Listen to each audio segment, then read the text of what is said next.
Warning, this video contains spoilers for mid to late game Silksong. If you don't want to be spoiled, then you should probably just leave. Anyways, you need some assistance defeating the first sinner, right? Well, it's nothing to be ashamed of, she's arguably the fastest boss in the game. You can find her by heading over to the slab area of the game, and from the bellway, head to the right and then up these platforms here. Once you go through the top, head all the way to the right of this room, jump up and then go through the door on the right. Once you get to this long drop off, head all the way down and then through the right of this door. In the room with the chests, from this chain hanging overhead right here, you're going to want to use the Silksong ability to go directly up. After reaching the secret area, head all the way to the right and go through to the other room. And then from the other room, you're going to want to head down again, and then to the right, and then down again. Once you get to this platform, you're right here, and all you got to do is break the chains around this door, and she'll be right inside. Alright, hopping right into it, we'll begin by discussing her attacks, how to approach them, and when to heal. Most of the time, you'll be dealing with her sword attacks, of which there's 4 different types, all doing 2 masks of damage. The easiest of them is when they come straight down from the top of the arena. These usually can just be sidestepped, but you'll need to get the spacing of this attack down for later in the fight, because she'll often pair this attack with its other versions. The next attack is a diagonal one, always slanting toward the right side of the arena.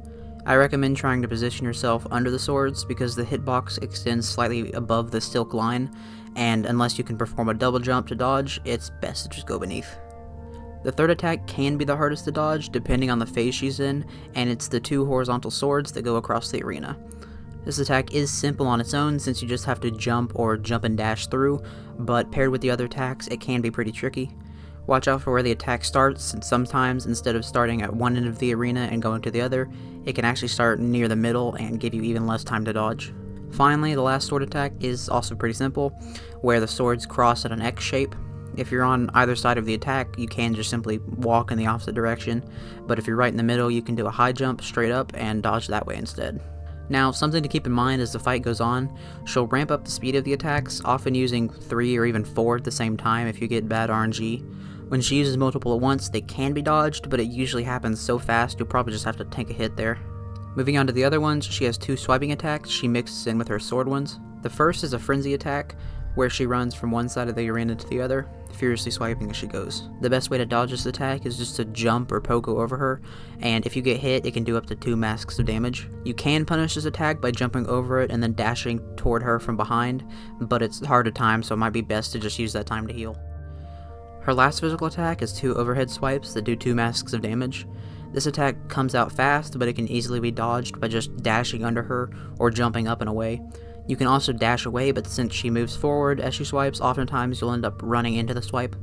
You can also punish this attack by jumping up and pogoing off her head, though sometimes you'll end up hitting her claws and doing no damage. There is also another unintended hazard that can happen, and that's just when you dodge into her hitbox while trying to chase her. She teleports so frequently that for a majority of the fight, you'll be dashing toward her to get a swipe in, and for me at least, I usually get hit there. Her last attack is her rune spell, where she floats in the air and summons many circles and random patterns all around the arena. They do only 1 mask of damage, but since they spawn and explode so fast, it can be pretty punishing. And speaking of punishing, I'll explain the best openings you have to actually do so. Like with many other bosses, after so many hits she can get stunned, leaving her open to a bunch of attacks, and she also has another move where she stands still and tries to heal herself. While this oftentimes happens right after she fires an attack at you, this is a really good time to run over and actually get a hit in. All throughout the fight, the best time to actually attack is when she teleports and readies for one of her sword attacks. You can usually get 1 or 2 hits in, but just be careful when dashing toward her to not go into her hitbox and take a mask of damage. As I mentioned previously, 2 other good times to attack is during her physical attacks. When she does her overhead swipe, jump up, and after the first one, pogo off her head, also dodging the second swipe. And when she runs across the arena, you can jump over her and dash toward her back to get another hit in. Pogoing usually doesn't work here since more times than not you'll just parry her swipe, but it is probably possible if you do it right. Lastly, when she summons her orbs, you can get in 1 or 2 swipes, but since she usually summons them right on top of herself, it's probably best to just wait and dodge them. And finally, when and where should you heal? This boss is actually pretty forgiving when it comes to healing openings, as most of the time you can just get a heal off before and after her attacks, since she has a short delay before she transitions into another one. For her early sword attacks, you can get a heal off as soon as you dodge them, and when she does both her swiping attacks, you can pogo off her head and then get 1 in. You could also heal when she heals or get stunned if need be, but that does just prolong the fight, so you'll have to make that call when the time comes.